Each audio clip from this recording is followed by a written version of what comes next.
Bonjour et bienvenue dans votre émission Parole d'entrepreneur.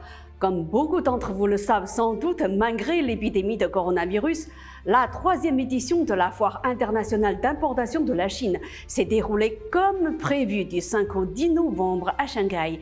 Selon les médias, c'est un grand succès en termes de nombre d'accords conclus et de niveau de participation. Par exemple, le chiffre d'affaires global a progressé de 2% par rapport à l'édition 2019. Cette année, la France a installé un pavillon exclusivement consacré à la promotion de l'agroalimentaire du pays. Du 5 au 10 novembre 2020, 10 exposants français ont exposé leurs produits et montré leur savoir-faire dans le pavillon français. D'une superficie de 200 mètres carrés, cet espace a été une vitrine de l'excellence de la qualité des produits français.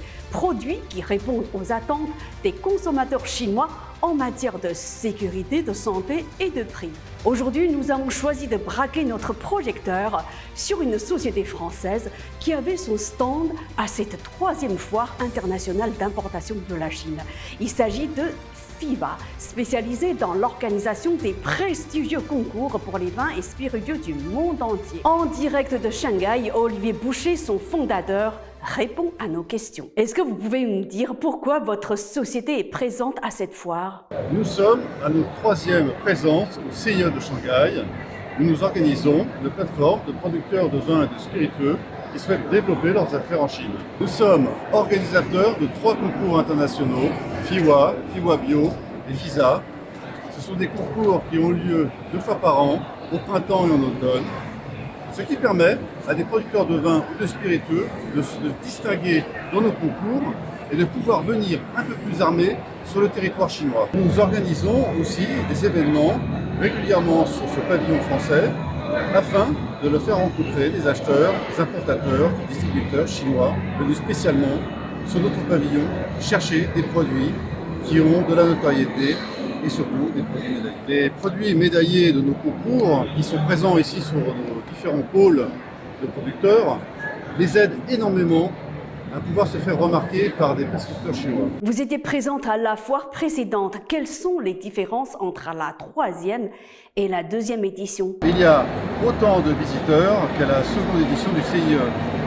Effectivement, les conditions sanitaires se sont bien améliorées en Chine, ce qui nous prouve aujourd'hui. Qui sont vos visiteurs? Ce sont uniquement les professionnels qui ont accès à ce salon et ce n'est pas n'importe lesquels. Effectivement, ils viennent faire leurs achats qu'ils n'ont pas pu faire durant l'année 2020. Un mot sur les contrats? Des contrats ont été signés sur notre pavillon cette année car nous avons préparé dans les réseaux sociaux la venue des exposants. Les entreprises françaises qui sont venues cette année sur notre pavillon se réjouissent des résultats qu'ils ont pu obtenir. Journée pour un exposant sur le pavillon FIWA France, une journée très active. Effectivement, ce sont des multitudes de rencontres d'acheteurs qui s'enchaînent.